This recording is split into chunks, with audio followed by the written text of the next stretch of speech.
mañana, de poner el querer como el hacer por tu buena voluntad, de venir a estudiar tu palabra, porque la Escritura declara que la vida eterna es que te conozcamos a ti, al único Dios verdadero y a Jesucristo. Y hoy nos disponemos a estudiar tu Evangelio. Nos disponemos a ver qué es el Evangelio. Nos disponemos a ver qué contiene el Evangelio. Nos disponemos a ver cómo se obtiene el Evangelio. Padre, yo te pido en el nombre de Jesús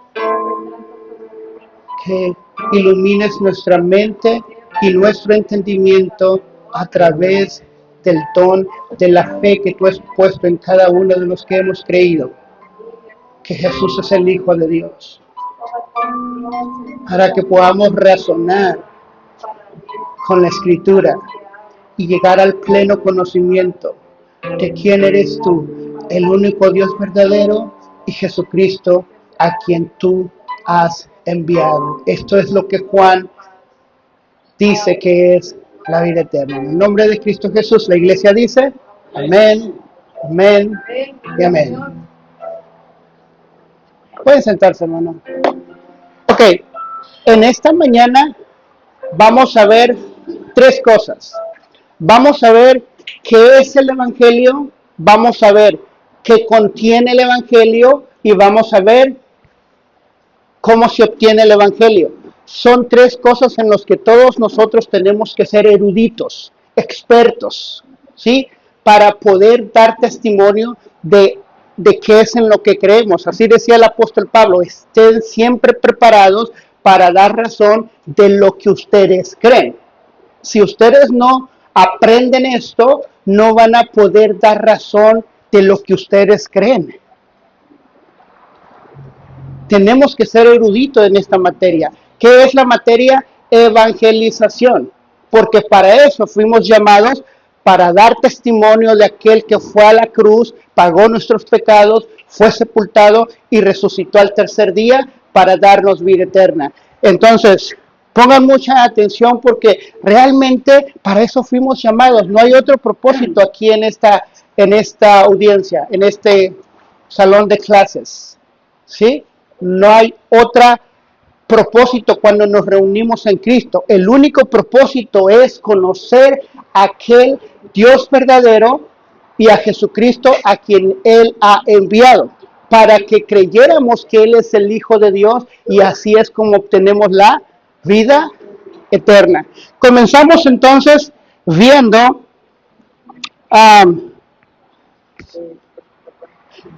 ¿qué es el Evangelio?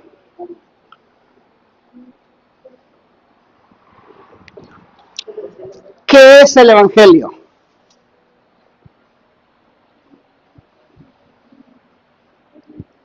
Todos vámonos a Corintios, vamos a ver, les voy a decir exactamente qué es el Evangelio. Vámonos todos a primera epístola a los Corintios, capítulo 15, versículo del 1 al 4. Yo sé que muchos de nosotros venimos del contexto de aceptar a Jesús en nuestro corazón. ¿Quién viene de ese contexto? Levanten su mano todos los que vienen de ese contexto. Todos venimos de ese contexto. Ese evangelio se hizo en el año 1900 y feria por un abogado que no era ni teólogo, pero el pastor Miguel Núñez dice que él quiere creer que el hermano no lo hizo con una mala intención de cambiar el evangelio, sino con hacerlo pues más accesible para que las personas entendieran qué es el evangelio. Pero realmente el aceptar a Jesús en tu corazón no es el evangelio. No está escrito en la escritura. Y si no está escrito, no lo deberías de creer ni tú ni yo. ¿Sí? Tú solamente puedes creer solamente lo que está escrito en este libro. Si no está escrito, hermano, no lo creas. No lo creas, por favor, porque es mentira. Pablo dijo, si aún un ángel del cielo viniera y les diera un evangelio diferente al que yo les he enseñado, sea maldito. ¿Creen ustedes que no han bajado ángeles del cielo y han enseñado un evangelio que es falso? ¿Recuerdan la secta de los mormones? ¿Quién dice esa persona que vino y les dio unas tablas? Un ángel. Dice que un ángel se le reveló y le entregó unas tablas de oro y que esa es la palabra de Dios. Los testigos de Jehová, otro ángel. ¿Sí?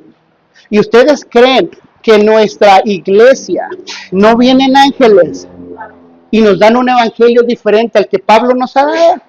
Salud. Aceptar a Jesús en tu corazón no es el evangelio. ¿Por qué no lo es? Porque Pablo categóricamente, todos vamos a leer ese versículo. Primera epístola a los Corintios 15:1. ¿Todos estamos ahí? Primera carta a los Corintios 15, del 1 al 4. Cuando estén todos ahí, me dicen, porque esto es vital. Yo necesito que ustedes reseteen su disco duro de su mente y pongan lo que verdaderamente está escrito, que dice la Escritura que es el Evangelio. 15, 1 al 4. Todo lo que ustedes conocían que era el Evangelio, hay que borrarlo. Vamos a ir paso a paso otra vez y vamos a contestar esas preguntas que yo sé que están en su mente. Sí, Pablo dice que este es el Evangelio, entonces ¿dónde está el Evangelio de Mateo, Marcos, Lucas y Juan? ¿Dónde está el Evangelio que predicaba Juan el Bautista? ¿Dónde está el Evangelio que predicaba Jesús? ¿Ok? Pero recuerden que Pablo fue arrebatado al tercer cielo y se le reveló el misterio de vuestra salvación. ¿Listos? ¿Todos estamos ahí? Ok, todos leemos entonces. Dice, porque primeramente os he enseñado, todos leemos, todos hay que leer. ¿Listos? Porque primeramente os he enseñado lo que asimismo recibí, que Cristo murió por nuestros pecados conforme a las Escrituras y que fue sepultado, resucitado al tercer día conforme a las Escrituras. A ver, otra vez hay que leerlo todos. ¿Sí? Ok. ¿Listos? Acuérdense que la clave del aprendizaje está ¿dónde? En la repetición. Ok, vamos otra vez. Porque primeramente os he enseñado lo que asimismo recibí, que Cristo murió por nuestros pecados conforme a las Escrituras, fue sepultado, resucitó al tercer día. Ahora, vamos a leerlo desde el 1. Dice, además os declaro, hermanos, el evangelio que os he predicado, el cual también recibisteis, en el cual también perseveráis, por el cual asimismo, si retenéis la palabra que os he predicado, sois salvos si no creísteis en vano. ¿Qué dice Pablo? Que el evangelio es ¿qué? Cristo muriendo en la cruz, siendo sepultado y resucitado al tercer día. ¿Alguien tiene dudas en qué es el evangelio?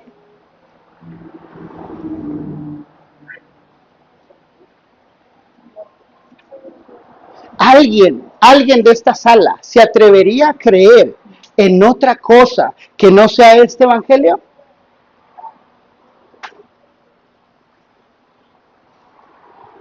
¿De veras? ¿Se atreverían a creer en otra cosa? La respuesta es no, hermanos. Yo no me atrevería a creer en otra cosa que no esté escrito. Entonces la pregunta es, hermanos, ¿por qué desde el año 1930-20 la iglesia creyó el aceptar a Jesús en su corazón, que es el evangelio? ¿Por qué? ¿Qué pasó allí? ¿Por qué no cuestionaron a los maestros que se les estaba enseñando con esta carta que Pablo escribió para que no distorsionaran el evangelio?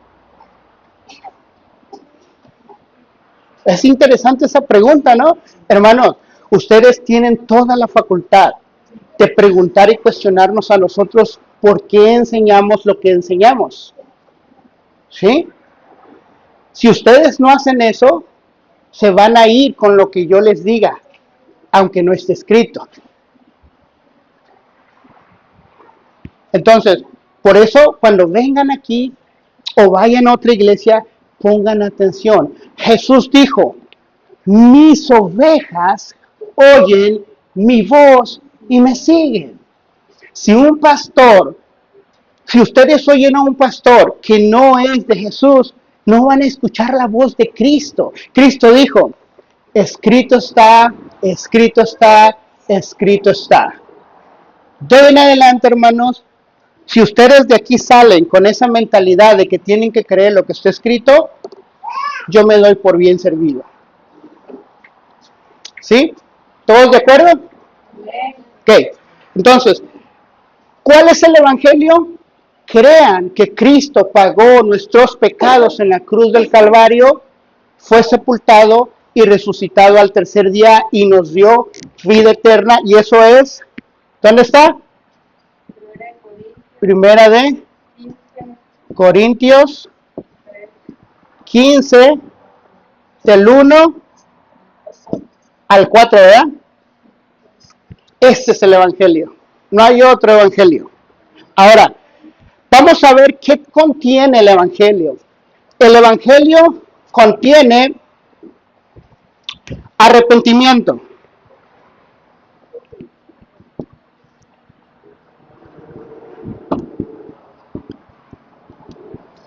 Entonces, vamos a ir por las calles predicando el evangelio. ¿Cuál evangelio?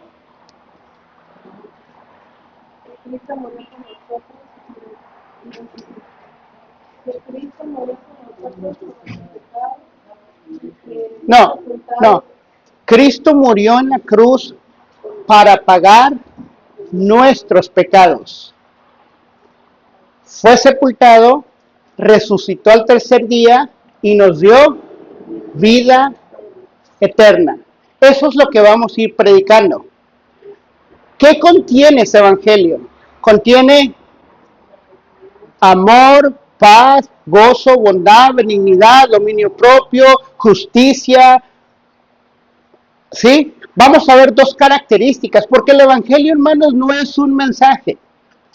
El evangelio es una persona. Y el evangelio es Cristo. ¿Sí? Vamos a ver dos características que contiene. Contiene arrepentimiento. Ya hemos enseñado que el arrepentimiento en su más pura definición en el griego es cambien su manera de pensar. ¿Por qué tenemos que cambiar nuestra manera de pensar o por qué ellos tienen que cambiar su manera de pensar? Porque antes pensábamos en celos, iras, contiendas, pleitos, divisiones, pero ahora ya no tenemos que pensar en esas cosas. ¿En qué tenemos que pensar? En todo lo que contenga una virtud. En eso pensáis: amor, paz, gozo, bondad, benignidad, mansedumbre y dominio propio de nuestras emociones. Por eso el arrepentimiento en el griego original tiene la más pura definición de cambien su manera de pensar. Dejen de pensar en celos, iras, contiendas, pleitos, divisiones y piensen en amor, paz, gozo, bondad. Todo lo que contenga una virtud. Otra definición en el griego, en esa misma palabra, dice: cambien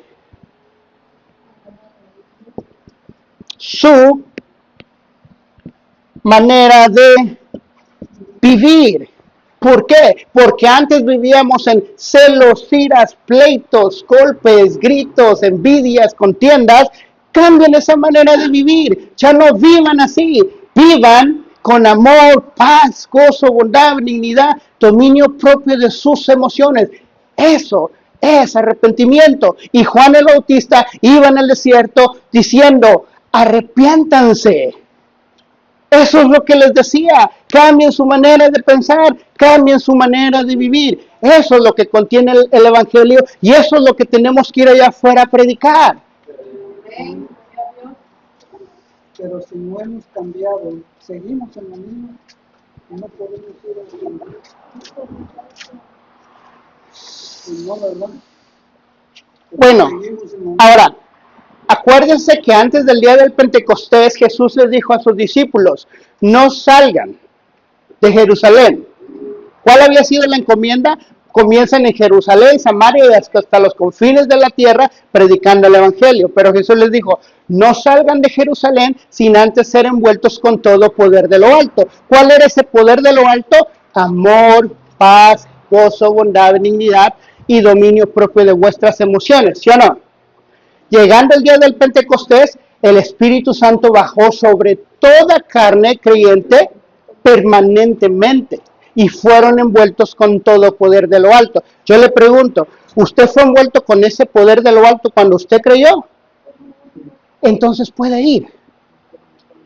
Pero estamos oyendo ahí lo que dice, que si no cambiamos nuestra manera de vivir, no podemos hablar. ¿Por qué? Porque no tenemos un buen testimonio. Ahora, yo le pregunto, ¿usted está siendo enseñado para cambiar su manera de pensar y de vivir? Sí, entonces con una sola clase nosotros tenemos que entender que tenemos que cambiar esa manera de vivir y eso se llama santificación inicial cuando el Espíritu Santo es puesto, pero después los teólogos llaman algo que se llama santificación progresiva y vamos cambiando nuestra manera de pensar y nuestra manera de vivir a medida que vamos estudiando la Escritura. ¿Sí?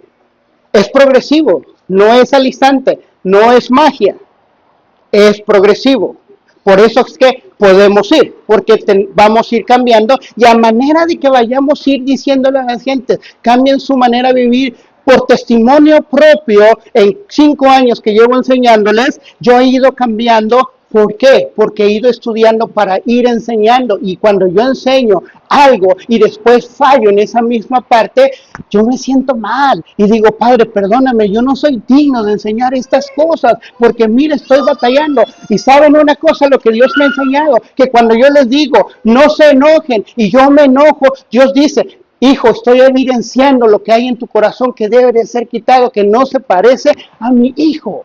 Así que cada vez que yo fallo, no es algo malo delante de Dios, es malo para mí, pero Dios dice, hijo, eso yo lo uso para tu bien. ¿Se acuerdan cuando Jesús fue crucificado, que todos pensaron que hicieron un mal? Pero no, porque eso estaba dentro de los planes de Dios, que lo traicionaran y lo crucificaran. ¿Se acuerdan cuando vendieron a José? ¿Y qué dijo José? No se preocupen, hermanos, Dios lo tenía en sus planes porque el mal que ustedes pensaron hacerme, Dios lo transformó para bien. En ese sentido, los sufrimientos, cuando yo fallo o cuando me fallan, Dios lo usa para evidenciar lo que hay en nuestros corazones. Por ejemplo, si yo llego a traicionar al pastor y después Dios me dice, hey, lo traicionaste, loco. Dios está evidenciando lo que había dentro de mi corazón.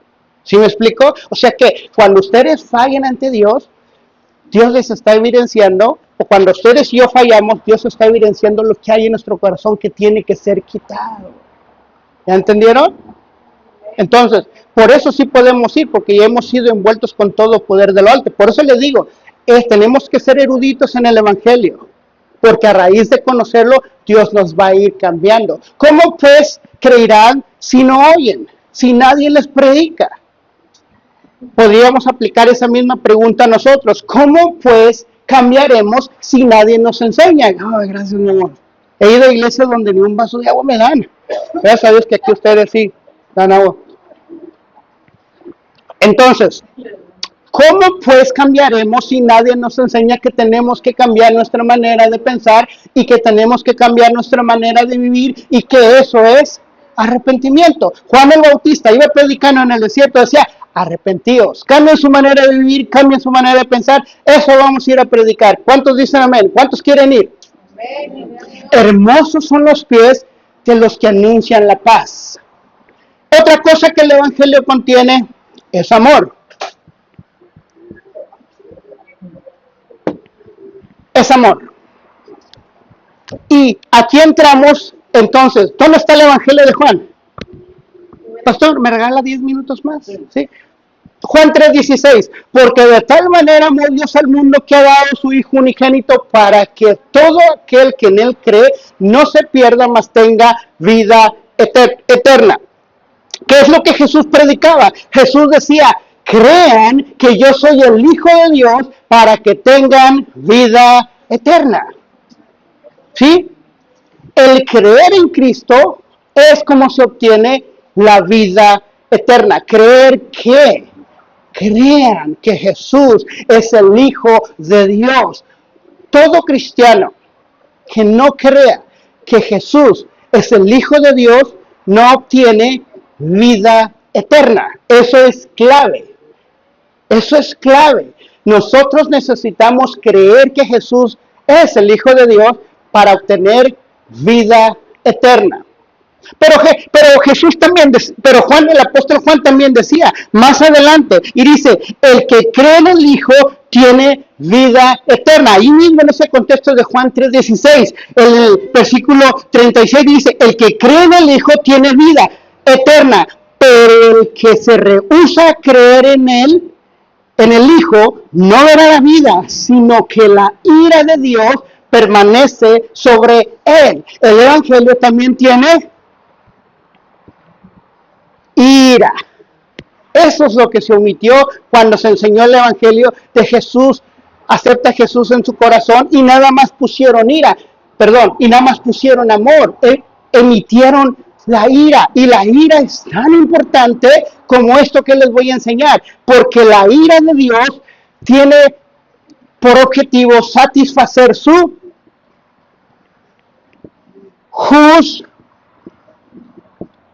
justicia.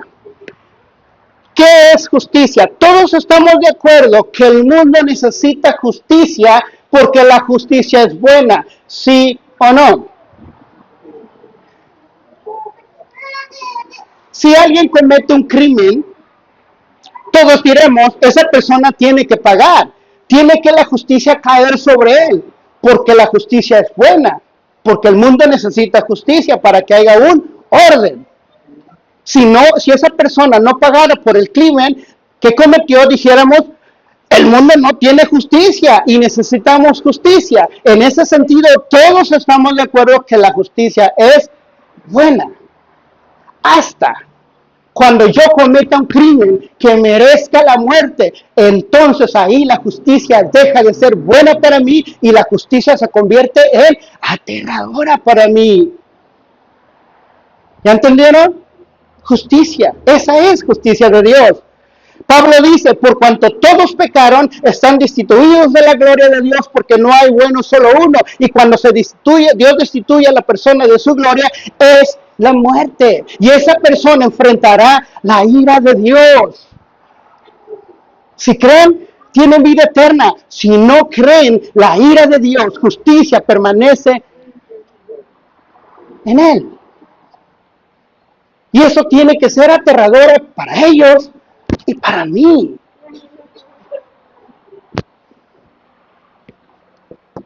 Pero crean que Cristo pagó su pecado para que la ira de Dios no caiga sobre ustedes y la justicia no sea satisfecha en que su pecado, ustedes tienen que ir a pagar el pecado. Cristo dijo, creen en mí, si creen en mí, yo pagaré su pecado, satisfaceré la ira de Dios y la justicia quedará satisfecha. Y ya ustedes no tienen que pagar su pecado que cometieron contra Dios. Crean, nada más crean que yo lo pagué en la cruz. Fui muerto, sepultado y resucitado el tercer día y les di vida eterna. Denle un aplauso a Dios. Denle un aplauso a Dios. No se me duerman, despierten. Eso es vital, hermanos. Si tú y yo no creemos eso, no vamos a tener perdón de pecados y no vamos a tener vida eterna. Tenemos que ser eruditos en el Evangelio. Si no vamos allá afuera y les predicamos, ellos tampoco tendrán perdón de pecados ni tampoco tendrán vida eterna. Hermosos son los pies, hijos, ¿me ayudan? Hermosos son los pies de los que anuncian la paz, dice la Escritura. Déjenme terminar. Hermosos son los pies de los que anuncian la paz.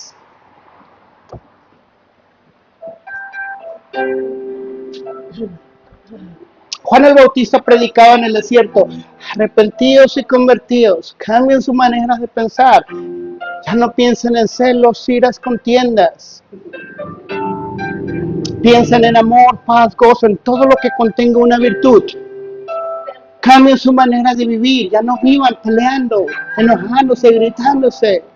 Vivan en amor, paz, gozo, dominio propio de sus emociones. Jesucristo predicó, crean que yo soy el Hijo de Dios para que tengan vida eterna. La raíz de la condenación del ser humano no viene a raíz de que pecaron. La Biblia es bien clara que la condenación viene por no creer. Mas el que cree no ha sido condenado porque ha creído en el unigénito Hijo de Dios. Mas el que no cree ya ha sido condenado porque no ha creído en el unigénito Hijo de Dios. La condenación no viene por el pecado, viene por el no creer que Jesús es el Hijo de Dios. El apóstol Pablo, en su epístola primera, en el 15, del 1 al 3, dice: asimismo les he enseñado el evangelio de vuestra salvación. Si crees, serás salvo. Cree que Cristo pagó tu pecado, fue sepultado, resucitado al tercer día y te dio vida eterna. Padre, te damos gracias en esta hermosa tarde. Mi acción de gracias es porque por gracia soy salvo por medio de la fe. Y esto no es de vosotros, pues es un don tuyo, no por obras, para que nadie se gloríe. Gracias por habernos dado a ti mismo en la persona de nuestro Señor Jesucristo para poder ser salvos de tu ira venidera. Gracias porque nuestro Señor Jesucristo dijo, cuando dijo el profeta, ¿quién irá por nosotros? Y Jesús dijo, yo iré por ellos, yo pagaré sus pecados, yo recibiré toda la ira que les pertenece a ellos, yo la tomaré y satisfaré tu justicia, Padre. Eso es justicia, el justo muriendo por los injustos. Gracias, porque tú, en el amor eterno con el cual tú me amaste, porque de tal manera amó Dios al mundo que dio a su Hijo unigénito para que todo aquel que en él cree no se pierda, mas tenga vida eterna. Ese es amor de Dios. Padre, gracias por ese amor. En el nombre de Cristo Jesús, la iglesia dice, amén, amén y amén. Faltó fe, faltó ver qué es la fe, pero lo vemos en la próxima clase. Véngase, va a estar bien interesante. Faltaron muchas cosas, pero vamos a irle agregando. ¿Cuándo vamos a salir a predicar? Cuando el pastor diga que ya estamos listos. Él da el banderazo de salida y